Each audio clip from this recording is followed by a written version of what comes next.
No recuerdo su rostro, su voz, ni la forma en que su mano encajaba perfectamente con la mía. Solo sé que, después del accidente, los recuerdos de aquel chico que cambió mi mundo desaparecieron como si nunca hubiera existido, mientras él seguía amándome en silencio. La vida nos separó con el olvido, pero el destino parecía empeñado en volver a cruzarnos, recordándome que a veces el corazón guarda lo que la memoria borra. Me culpé por no poder recordarlo, por sentir un vacío que no entendía. Ese día, el día en que lo perdí todo, encontré la única cosa que importaba, la resiliencia de mi propio espíritu, aunque en ese momento solo veía fragmentos rotos. Toqué fondo el día en que el médico pronunció las palabras, amnesia retrógrada. Antes del accidente, mi vida era una sinfonía de momentos sencillos y profundos. Era un mosaico de sueños compartidos, risas en voz baja y la certeza de un amor que creía inquebrantable. Con él, cada día era una aventura, cada mirada, una promesa. Recuerdo, o al menos así me lo contaron, que éramos inseparables, dos almas gemelas tejidas en el mismo hilo del destino.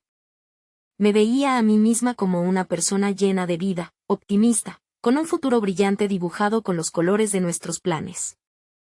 Íbamos a viajar, a construir un hogar, a crear una vida juntos, una vida llena de pequeños rituales y grandes celebraciones. Él era mi ancla, mi refugio, la persona que me entendía sin palabras y que me impulsaba a ser la mejor versión de mí misma.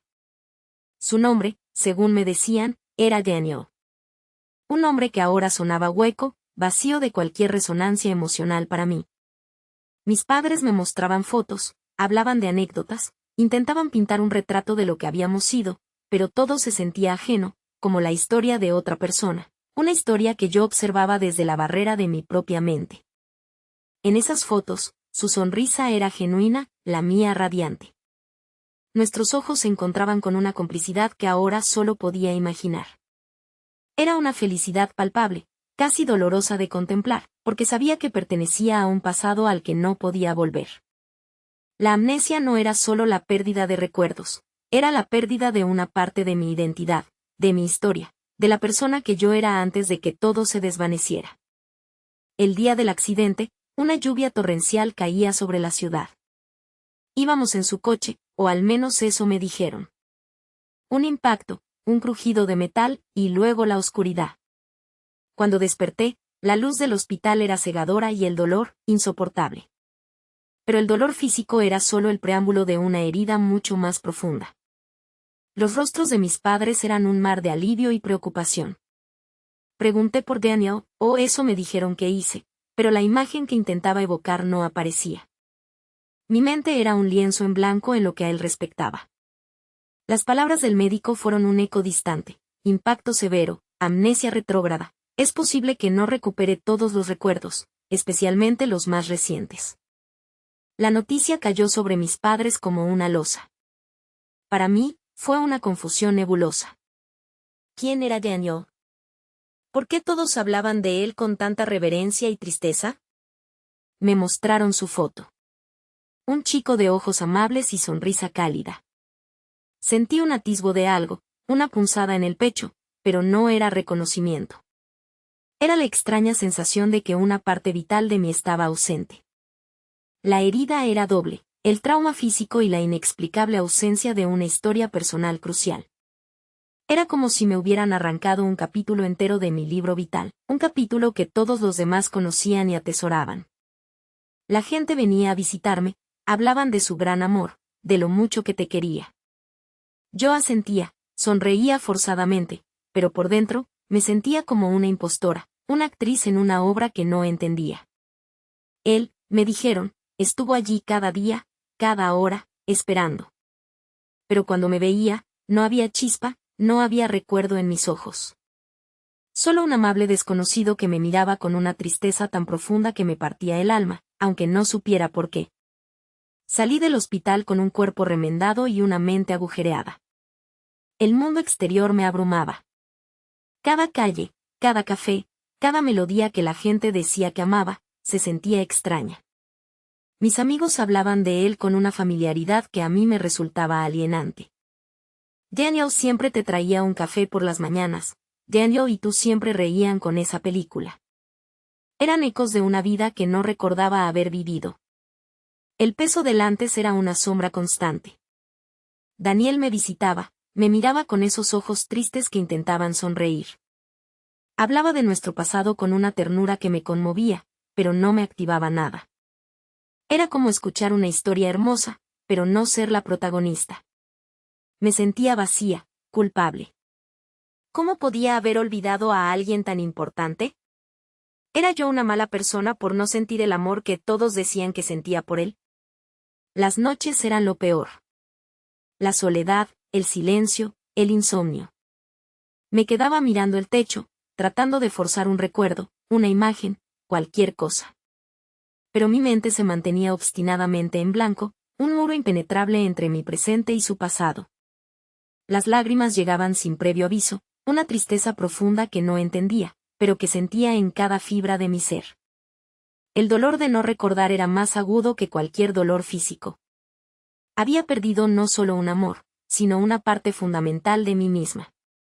Me sentía rota, incompleta, como un libro al que le faltan páginas esenciales. Un día, mientras hojeaba un álbum de fotos con mis padres, una imagen me llamó la atención. Era Daniel y yo, sentados en un columpio en un parque. Su sonrisa, la forma en que me miraba, la luz en sus ojos, algo vibró dentro de mí.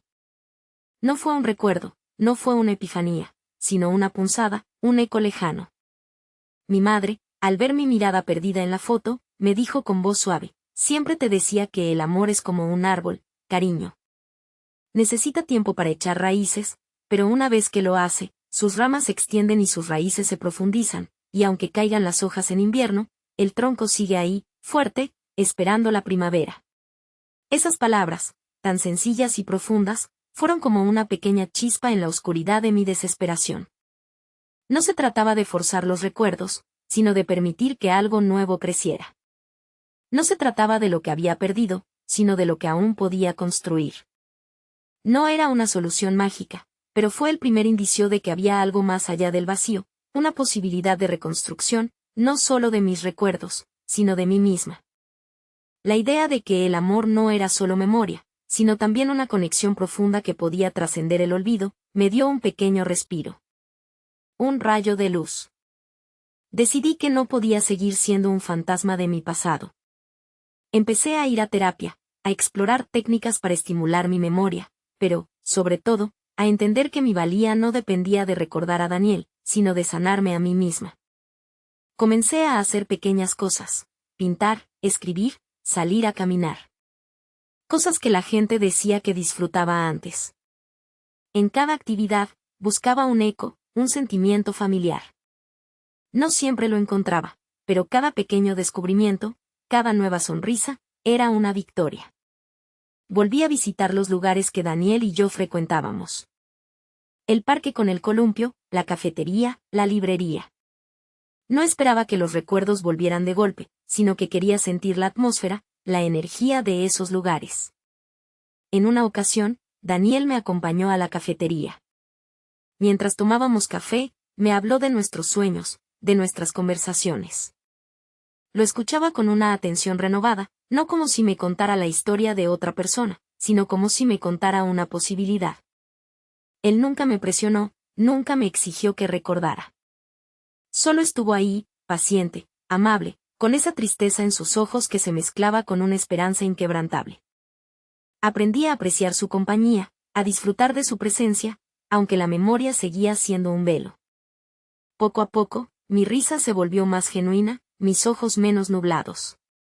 No era la misma persona de antes del accidente, pero estaba construyendo una nueva versión de mí misma, una versión que, quizás, un día podría recordar. La vida, con su ironía, nos volvió a cruzar de la manera más inesperada. Años después, ambos habíamos seguido caminos distintos, o al menos eso creía. Yo, inmersa en mi trabajo como terapeuta, ayudando a otros a superar sus propios traumas, sentía una plenitud que nunca imaginé posible. Daniel, por su parte, se había convertido en un reconocido fotógrafo. Una tarde, en una exposición de arte, vi una de sus fotografías. Era una imagen poderosa, llena de melancolía y esperanza. Representaba a dos personas de espaldas, bajo la lluvia, una de ellas extendiendo la mano hacia la otra. Un título sencillo, el recuerdo de lo que fuimos. Al verla, una emoción profunda me embargó. No era un recuerdo claro, sino una corriente eléctrica que recorrió mi cuerpo, una punzada de reconocimiento en lo más profundo de mi ser. Me acerqué a la fotografía, casi sin aliento. Y entonces, lo vi. Daniel estaba de pie junto a ella, hablando con un pequeño grupo de personas. Nuestros ojos se encontraron. Su mirada era una mezcla de sorpresa, alegría contenida y esa eterna tristeza que siempre había visto en él. Se acercó a mí, y al estar frente a frente, sentí una conexión innegable, un hilo invisible que nos unía. No era la memoria, no eran los recuerdos específicos, sino la profunda sensación de que pertenecíamos el uno al otro. Me tomó la mano, y por primera vez en años, sentí que mi mano encajaba perfectamente, como si nunca se hubiera olvidado. El cierre de nuestro capítulo no fue la recuperación milagrosa de mis recuerdos, sino una reconciliación con el presente. Nos sentamos en un banco del parque, bajo el mismo columpio de aquella foto, y hablamos durante horas. Él me contó nuestra historia de nuevo, pero esta vez, no la escuchaba como un cuento ajeno. La sentía. No recordaba los detalles, las palabras exactas, pero la emoción, el amor que lo unía a esa historia, se filtraba en mi corazón. Le conté mi propia historia, la de la chica que había renacido de las cenizas de su amnesia, la que había encontrado la esperanza en medio del vacío. No era un final de cuento de hadas donde todos los recuerdos volvían. Era algo más real, más profundo. Era la aceptación de que el amor no siempre se basa en la memoria, sino en la conexión del alma, en la persistencia del afecto. Aprendí que se puede volver a amar, incluso a la misma persona, de una manera nueva, más consciente, más resiliente. Al final de nuestra conversación, me miró con esos ojos que ahora brillaban con una alegría renovada y me dijo, nunca dejé de amarte. Y aunque no recuerdes, sé que el corazón tiene su propia memoria. Y en ese momento, lo entendí. El corazón sí recuerda, que tú olvidas. Solo es esperar un instinto. El amor es más que recuerdos, es un sentimiento que persiste, una fuerza que nos moldea y nos transforma. Es la certeza de que, incluso en la oscuridad del olvido, la luz del amor puede encontrar el camino de regreso. Si alguna vez te sientes perdido, si crees que has olvidado algo esencial, recuerda que la esencia de quienes somos y de lo que amamos a menudo reside en un lugar más profundo que la memoria, un lugar al que el destino, con un poco de paciencia, siempre nos puede guiar. No es el recuerdo lo que define el amor, sino la capacidad de sentirlo de nuevo, con un corazón abierto y lleno de esperanza.